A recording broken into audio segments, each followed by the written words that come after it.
Joining us with a lesson on spice combinations is Chef Devan Rajkumar.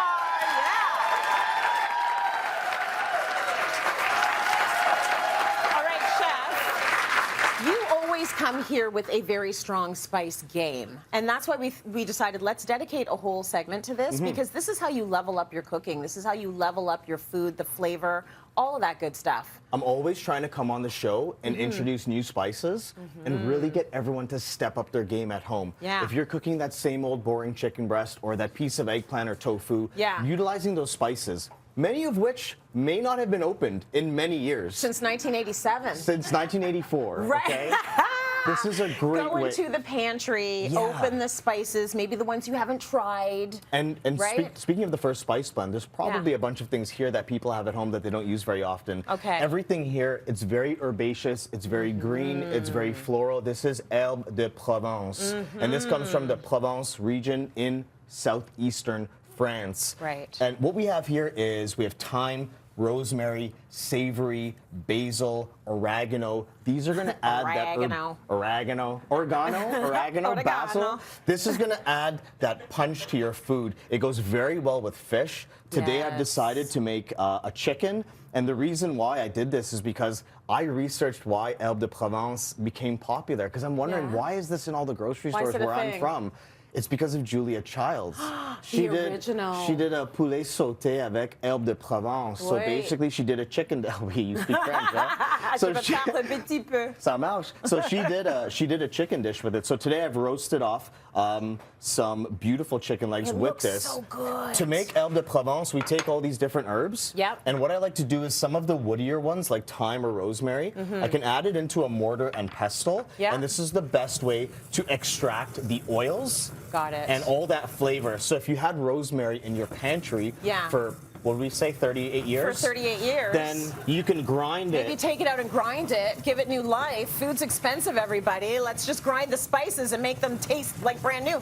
I have a question for you, though. Should you be doing this with all of your spices, or only the ones that are sort of maybe bigger and chunkier? Now, the savory, the marjoram, it's quite fine. And if you make this too fine, it tends to burn a lot easier. Okay. So I like it a little bit coarse. And that's with the mortar and pestle. You are able to determine the coarseness of the spice that you want. Lovely. But how do I use this? How do you use it? I take the chicken, I take the protein, I take the ingredient, I put it into a bowl with oil. The oil will allow it to adhere to it. And then I can add ginger, garlic, whatever I want, onion to flavor it even more. Yeah. To store this, all these spices, you want to put it into an airtight container. Yes. And out of the light. So Dark place. Like in a drawer, you know. In the pantry. In the dungeon, whatever you want to do. Yes, wherever you want to do. And my last thing about Herbe de Provence is that mine all comes, like I buy it in a jar. So you can do it that way, right? It doesn't always have to be combining all these things and doing it yourself at home. First and foremost, I love your accent. I just want to get that out of the way. Oh, thank you. Herbe de Provence. Herbe de Provence. Yeah, you can make this at home, and it's better than you can control the parts. You know exactly what's going into it. Okay.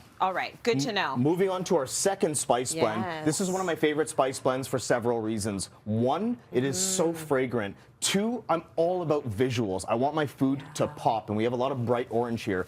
Three, I eat everything spicy. Yeah. Like I put hot sauce in my cereal, okay? Oh, okay, you're hot.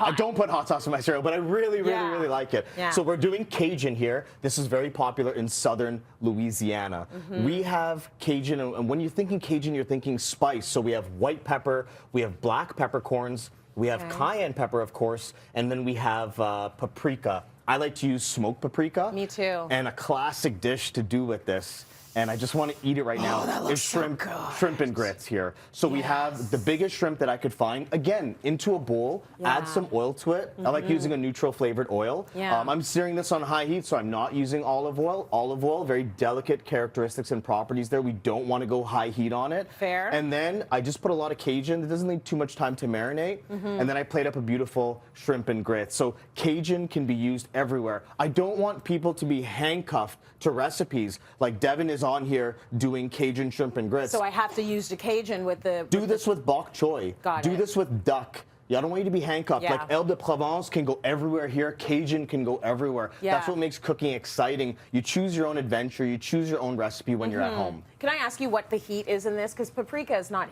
hot. Paprika is a pepper, Okay. but the capsaicin level is not very, very high. Yeah. So it's the cayenne, It's the the black cayenne. peppercorn, and the white pepper. And me, you know, I'm going to put tons of cayenne into it. I really want it to pop. I want my food to scream. I want it to be loud. You want I want to it to be slap bold. you across the face. Precisely. Right? You took the slap right out of my face. But do you actually want to taste the food? Because my dad is like a cut up the Scotch bonnet pepper and put it on everything. I'm like, do you taste anything but heat? I know Jamaicans love to do that. West Indian, Caribbean people, Yeah. we love to put raw pepper on top. Yeah. Everyone's heat level is different. My uncle, when he's eating his dal and roti and curry, Yeah. his wiri peppers, he slices them in half and Yeah. takes a half with a bite. Is he sweating? He's not even phased. He's like Okay. checking emails while he's eating. He doesn't even know what's going on, right? Okay. So everyone's different, Yeah. and I like it really spicy. If I'm at home cooking for my dad, I'll always dial back the heat. Got it. Next, we are Okay. talking about heat, and we're talking about some really fun flavors. This is garam masala. It looks so This is good. a hot spice blend. Yeah. We have all these beautiful ingredients, from bay leaf to cinnamon to clove, cumin, coriander, cardamom, and we have something very unique here. I didn't tell you earlier what this is because I want to quiz you. I always quiz you. What did you say it looked I like don't before? know. It looked like a little mini octopus. Okay, this is mace, also known as Java 3, right? So this is the shell. I still don't know what that shell of the is. nutmeg. Can you see it now?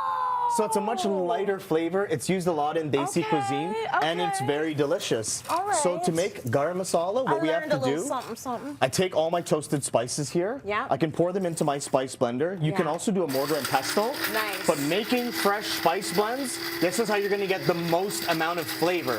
If you take one individual piece of protein or vegetable Yeah. and you add a fresh spice blend to it, Yeah. you're basically a 5-star chef at that point. Okay. Yeah, no, seriously. Well, it's the freshest. I mean, you can see And right now, I want you right? to smell fresh garam masala, toasted and Oh my ground. gosh, that smells amazing. This should be a cologne. I would wear it every day. Yeah, just a little behind the ears. So there you've got that on potato. Can I try? Yeah, this is potato. We have chive sour cream, but you're Yeah. going to get not an actual slap in the face, but you're going to get that really intense flavor that we talked about, like that really bold, like hello. It's beautiful. It's like an espresso. It's so good. Let's go.